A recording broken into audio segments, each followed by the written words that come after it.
Salam et bienvenue sur ma chaîne. Aujourd'hui, je reviens pour la vidéo de dimanche, comme tous les dimanches à 10 heures. Si tu ne sais pas, on peut se donner rendez-vous tous les dimanches à 10 heures. Je sors une vidéo par semaine, comme tu l'auras compris.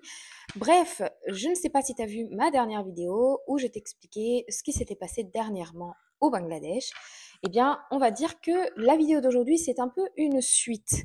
D'ailleurs, si tu as vu ma dernière vidéo, c'est ce que je t'expliquais, que je ne pouvais pas faire la vidéo d'aujourd'hui sans t'expliquer d'abord les derniers événements qui se sont déroulés dans le pays de mon mari, le Bangladesh. Bref, aujourd'hui, nous allons parler d'une histoire qui est vraiment intéressante, qui est vraie. En fait, c'est l'histoire de l'assassinat de Sher Mujib. Sher Mujib, qui était le premier président du Bangladesh, étant donné que le Bangladesh n'a pas toujours été indépendant. Il a fait beaucoup pour le Bangladesh, mais malheureusement, il s'est fait assassiner ainsi que toute sa famille avec un coup d'État. Et ce qui s'est passé, c'est extrêmement horrible puisque seulement 2 membres de sa famille ont survécu à l'attaque. Et c'était tout simplement parce qu'elles ne se trouvaient pas dans le pays. Et d'ailleurs, l'une de ces personnes, c'était Sheikh Hasina, qui était jusqu'à il y a peu le Premier ministre du Bangladesh et qu'il a été pendant un peu plus de 15 ans, ce qui n'est pas rien. D'ailleurs, je pense que le meurtre de sa famille ainsi que son père l'ont assez traumatisé, mais ça, on en parlera, je pense, plutôt à la fin de la vidéo, une fois que je t'aurai tout raconté. Bref, cette intro est déjà beaucoup trop longue. N'hésite pas à liker, partager, commenter la vidéo et tu peux aussi t'abonner. C'est gratuit, ça fait grandir la chaîne, ça me soutient. Et c'est parti. Alors, je vais beaucoup regarder mon ordinateur parce que tout simplement, ce script, je l'ai écrit il y a vraiment longtemps. Et je connais l'histoire, mais j'ai envie de louper aucun détail au niveau des dates, au niveau des prénoms, etc. Parce que c'est quand même une histoire vraie, c'est l'histoire d'un assassinat de toute une famille, c'est l'histoire d'un pays, et je respecte. Il s'agit de faire vraiment attention aux détails, j'y tiens. Et donc, je vais lire en fait tout simplement mon script pour être sûre de ne rien oublier.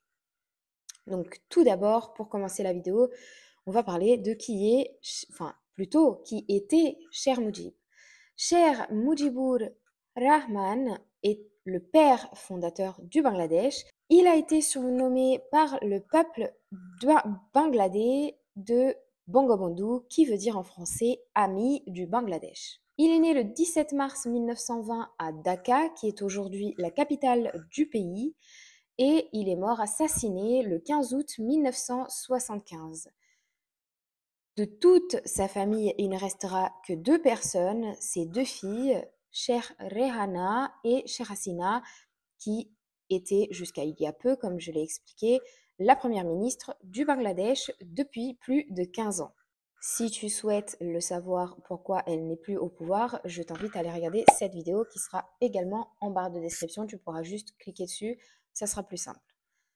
Qui est donc Cher Mujib? Donc Cher Mujib, il est né à Tanjipara, dans le district de Faridpur.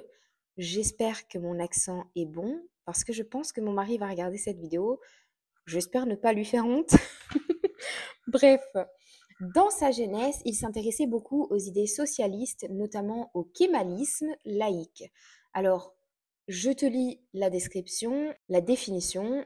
Le kémalisme laïque est une démocratie autoritaire qui puise ses racines dans le peuple. Il devient alors lui-même, à ce moment-là, un fervent laïque. Le 26 mars 1971, Cher Mujib va proclamer l'indépendance du Bangladesh, ce qui lui vaudra d'être emprisonné par Yahya Khan, un général pakistanais de l'époque. Une guerre civile contre l'occupation pakistanaise va alors commencer, et c'est lorsque l'Inde va intervenir que les indépendantistes vont enfin gagner. Cher Mujib va alors être libéré le 22 décembre 1971 et devient alors le Premier ministre du Bangladesh, et deviendra ensuite le président. Cher Mujib, il voulait un parti politique unique, mettre en place un gouvernement d'unité nationale, mais forcément, tout le monde n'était pas d'accord avec lui, notamment la bureaucratie, l'armée, les civils. Tout ça a créé un chaos dans le pays entre la corruption et la famine. Le pays était presque en faillite. De 1972 à 1975, un parti politique de gauche s'est créé, composé de la branche étudiante dont l'idéologie était un socialisme scientifique. Leur campagne a contribué à l'effondrement de l'ordre public, mais aussi, malheureusement, au fameux assassinat de Cher Moujib, ainsi que toute sa famille. Maintenant que nous en sommes là, on va parler du déroulement de ce meurtre de plusieurs personnes, parce que ce n'est pas rien, tu vas voir de toute façon. Donc parlons-en. Le major Syed Farouk Rahman, ainsi que d'autres membres de l'armée bangladaise, commencent à prévoir de faire tomber le gouvernement de Cher Moujib afin de le remplacer par un gouvernement militaire. Le matin, très tôt, le jour du meurtre, les conspirateurs se divisent donc en 4 groupes. L'un des groupes prévus pour attaquer la résidence de Cher Moujib était composé des membres de l'armée. Ils se rendent à la résidence de Cher Moujib. Les soldats qui la protégeaient n'ont opposé aucune résistance et donc les ont laissés entrer. Et les attaquants entrent donc et demandent à Cher Moujib de démissionner en lui laissant quand même un temps d'y réfléchir. Cher Moujib va donc appeler le colonel Jamil Uddin Ahmad, qui était le chef du renseignement militaire à l'époque. Il viendra à sa rencontre et demandera aux soldats qui sont là de rentrer à la caserne, ce qu'ils ne vont bien évidemment pas faire puisqu'ils ne le respectent absolument plus. Ils sont en train de faire un coup d'État et donc ils vont l'assassiner et ils vont par la suite aussi assassiner Cher Moujib par balle. Donc la première personne à être assassinée a été donc le colonel et la deuxième personne a été Cher Moujib. Mais malheureusement, ils ne vont pas s'arrêter là, puisque le fils aîné de Cher Moujib, qui s'appelait Cher Kamal, a été tué au rez-de-chaussée de la résidence. Son épouse Sultana Kamal a également été assassinée, ainsi que Cher Fazilatunessa Moujib, qui était l'épouse de Cher Moujib, qui a été tuée à l'étage. Ils ont également exécuté Cher Abou Nasser, le frère de Cher Moujib. Ils l'ont assassiné sans aucun respect dans les toilettes. Cher Jamal, le deuxième fils de Cher Moujib, a également été assassiné, ainsi que son fils plus jeune, Cher Russell. Et aussi ses 2 belles-filles, et donc les épouses de ces 2 fils que je viens de citer. Un autre groupe, donc le deuxième groupe, était parti à Dhanmondi, un quartier de Dhaka, et ils ont tué Cher Fazlul Hake Mani, qui était un neveu de Cher Moujib, ainsi que son épouse qui était malheureusement enceinte. Ils tuent aussi 2 beaux-frères de Cher Moujib. Le troisième groupe est parti sur Mintu Road, tue un ministre du gouvernement ainsi que 13 membres de sa famille, c'est juste énorme.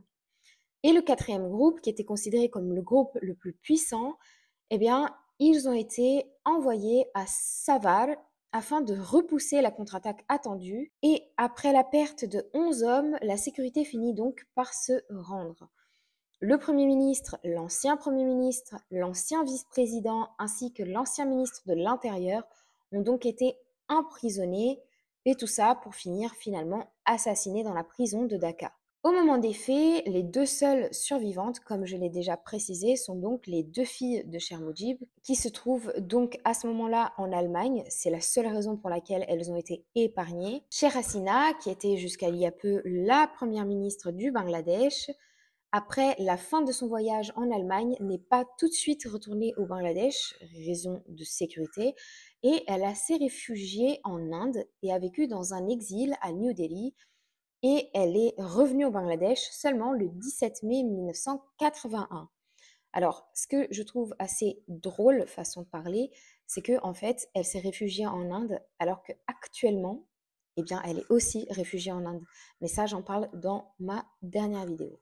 Bref, parlons maintenant des conséquences de ce coup d'État foireux, puisque le prix a été fort payé en fait, toute une famille, enfin 2 familles au final qui ont été assassinées. L'assistant personnel de Cher Moujib, qui a survécu à l'attaque, a tenté de porter plainte contre les militaires et la réaction de la police, c'est que en fait, ils l'ont giflé et ont refusé d'accepter sa plainte. Je pense qu'à un moment donné, étant donné que Cher Moudjib n'était plus au pouvoir, il se sentait pas du tout, enfin, je pense qu'il se disait: «Pourquoi on respecterait, il est plus au pouvoir, donc maintenant on doit respecter, les militaires». Donc je pense que c'est pour ça. Il faut savoir qu'à cause d'une loi, au Bangladesh de l'époque, les conspirateurs du meurtre ne pouvaient pas être jugés par un tribunal et donc en 1996, lorsque Sheikh Hasina remporte les élections, elle va bien entendu abroger cette loi. Ce n'est pas la seule action qu'elle va intenter afin de rendre justice à son père ainsi que toute sa famille. Il faut savoir que, étant donné que cette loi a été abrogée, le procès des personnes va donc commencer. Il y avait donc 20 personnes qui avaient conspiré l'assassinat. De ces 20 personnes, seulement 15 d'entre elles ont été condamnées à mort, puis 5 d'entre elles ont fait appel, et après plusieurs passages de juge, seulement 12 d'entre eux furent donc condamnés à mort. Donc, c'est-à-dire qu'ils étaient 20, et de ces 20-là, seulement 12 ont été condamnés à mort. 3 d'entre eux, enfin des survivants du coup, sont partis vivre au Canada. Sheikh Hasina avait d'ailleurs demandé au président du Canada de les ramener au Bangladesh, mais il a refusé. Je pense qu'il a refusé sûrement pour les protéger parce qu'il savait très bien que c'était pour se venger, hein, voilà, je pense qu'il le savait. Et l'un d'entre eux est donc mort à Montréal, il a fini par mourir au Canada. Et concernant les deux autres, l'un d'entre eux a aujourd'hui 71 ans et vit toujours au Canada. Et l'autre, il a fini par mourir en prison à Dakar en 2020 par pendaison. Parce que je ne sais pas comment, je n'ai pas réussi à trouver les détails, mais Sheikh Hasina a réussi à le choper. Et donc, il est mort par pendaison. Est-ce que c'est vraiment une pendaison, un suicide? Pas sûr. Connaissant les actions de Sheikh Hasina, ça ne m'étonnerait pas que soit plus une vengeance de sa part. Enfin bref.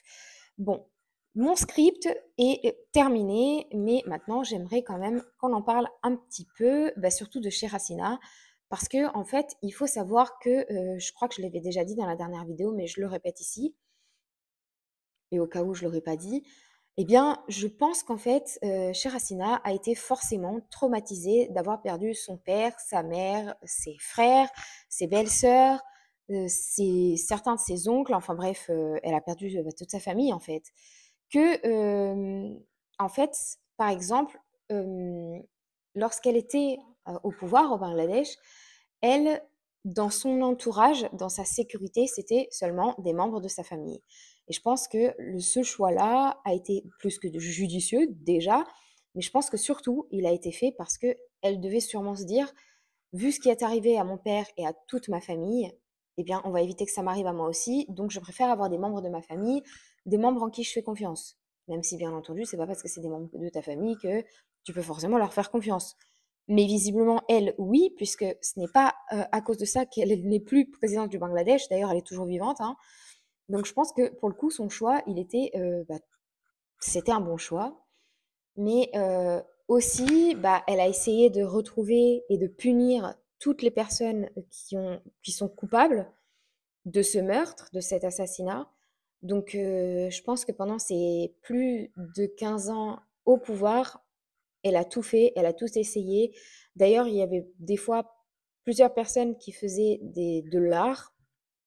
Par exemple, je sais qu'il y a une personne dans un champ qui avait, tu sais, il avait taillé le champ de façon à ce qu'il y ait la tête de Cher Moujib dans le champ et elle leur avait donné un prix, il me semble, quelque chose comme ça.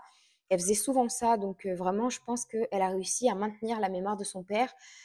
D'ailleurs, je pense que ce n'était pas non plus compliqué puisqu'il faut savoir que le peuple bangladais apprécie énormément Cher Mujib. Après, il faut savoir qu'il a énormément fait du bien au Bangladesh.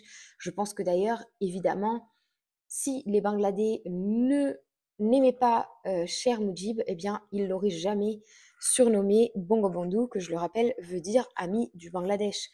Donc, c'est quand même un truc de fou. C'est vrai que nous, en Europe, on a plus de mal à apprécier nos présidents, etc.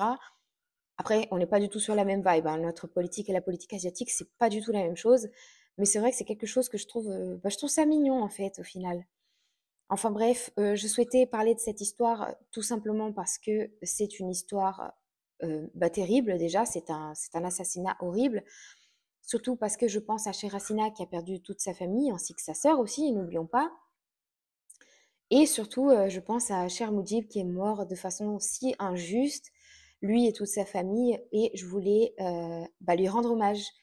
Et également, rendre hommage à mon mari en quelque sorte, puisque c'est son pays. Et c'est vrai que le Bangladesh, mis à part se dire que c'est les rois des vêtements, c'est eux qui fabriquent tous les vêtements que l'on porte, eh bien le Bangladesh, c'est bien plus que ça. Et c'est dommage qu'on n'en parle pas plus. Et donc, je me suis dit que j'allais le faire. Voilà, je suis super contente d'avoir fait cette vidéo. J'espère que le sujet t'a intéressé. Si c'est le cas, n'hésite pas à me le dire en commentaire, n'hésite pas à mettre un petit like. Tu peux liker, commenter, partager la vidéo, tu peux aussi t'abonner, c'est gratuit et ça fait plaisir et c'est hyper important surtout. Donc merci beaucoup. Sur ce, on se voit dans la prochaine vidéo. Je te dis à bientôt et prends soin de toi. Bye!